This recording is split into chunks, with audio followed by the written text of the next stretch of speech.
मित्रों, महाभारत युद्ध के बाद विधवाओं का क्या हुआ? विश्व के सबसे बड़े युद्ध महाभारत के युद्ध के बारे में तो आपने सुना ही होगा। युद्ध धर्म और अधर्म के बीच कौरव और पांडवों की लड़ाई थी। ये युद्ध बड़ा ही विनाशकारी रहा। 18 दिन तक चले इस विनाशकारी युद्ध में बड़े बड़े वीर योद्धाओं ने अपने प्राणों की आहुति दी। युद्ध समाप्त होने के बाद सब कुछ बदल चुका था, जिसमें केवल राजपाट ही नहीं बल्कि उन लोगों की तकदीर जिन्होंने इस युद्ध में अपना सब कुछ खो दिया था। ऐसे में कभी आपने सोचा है कि इस युद्ध के बाद जब महिलाएं विधवा हो गईं तो उनका जीवन कैसा रहा? क्या उन्होंने भी अपने प्राण त्याग दिए या उनके साथ कुछ और हुआ? अगर आप इस रहस्य को जानना चाहते हैं कि इस युद्ध के बाद क्या हुआ, तो हमारे चैनल को सब्सक्राइब व कमेंट करें तथा जानें इसकी वास्तविक कहानी तथा बेल आइकन जरूर दबाएं। नमस्कार, मैं रणवीर सिंह लोटस एंटरटेनमेंट में आपका हार्दिक स्वागत करता हूं। मित्रों, कुरुक्षेत्र युद्ध में मृत योद्धाओं की पत्नियों के बारे में विवरण मिलता है, जिसमें युद्ध के बाद युधिष्ठिर को विधिवत हस्तिनापुर का सिंहासन पर राज्याभिषेक किया गया। अन्य चारों भाइयों को भी राज्य की महत्वपूर्ण जिम्मेदारियां सौंपी गई। भीम को युधिष्ठिर के उत्तराधिकारी के रूप में चुना गया। पांडवों के शासनकाल में प्रजा बड़ी सुखी थी। पांडव भाई धृतराष्ट्र, गांधारी और कुंती की सेवा भी बड़ी निष्ठा से करते थे। इस तरह 15 वर्ष कब व्यतीत हो गए। धृतराष्ट्र और गांधारी भी अपने पुत्रों के वियोग से उभरने लगे थे।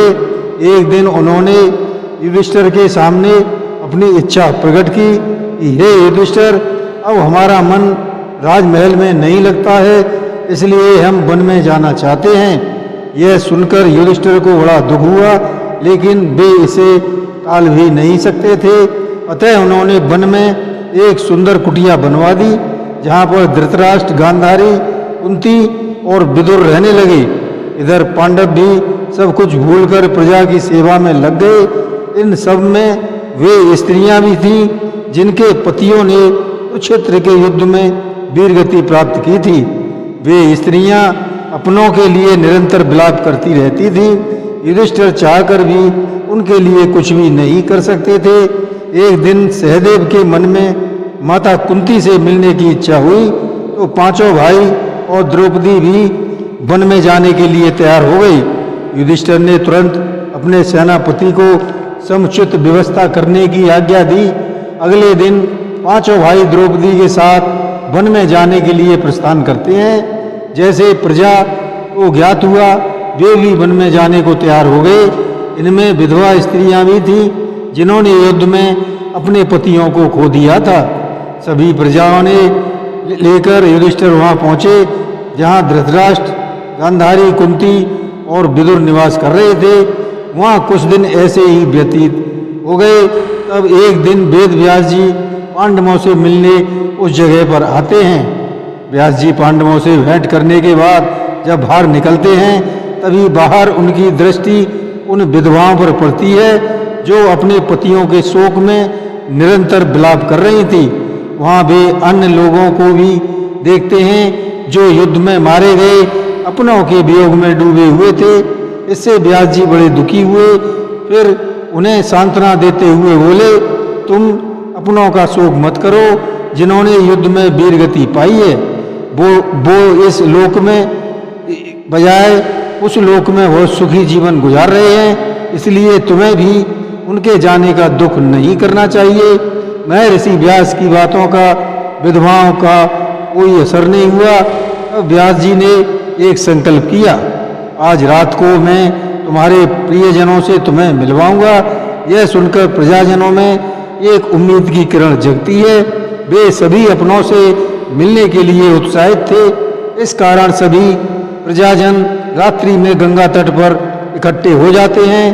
तभी व्यास जी सभी मृत व्यक्तियों का आह्वान करते हैं। व्यास जी की दिव्य आह्वान से सभी मृत योद्धा एक एक कर प्रकट होने लगते हैं। जब सभी पूर्ववासियों ने अपने मृत परिजनों को देखा तो वे अत्यंत प्रसन्न हुए। फिर उनके साथ कुछ समय बिताते हैं, जिससे धीरे धीरे उनका शोक कुछ कम हो जाता है। उन सबको यह देखकर विश्वास हो जाता है कि उनके प्रियजन अपने अपने दिव्य लोक में सुख से निवास कर रहे हैं। कुछ दिन रहकर मृत योद्धा वापस अपने लोक चले जाते हैं। यह जानकर सभी विधवाएं फिर शोक में डूब जाती हैं। तब व्यास जी बोले, जो स्त्रियां अब भी दुखी हैं और अगर वह अपने पतियों के लोक जाना चाहती हैं तो इस गंगा में डुबकी लगाकर जा सकती हैं। महर्षि की बात सुनकर सभी विधवा स्त्रियां गंगा में डुबकी लगा लेती हैं और अपना शरीर त्याग कर अपने पतियों के साथ दिव्य लोक को चली जाती हैं।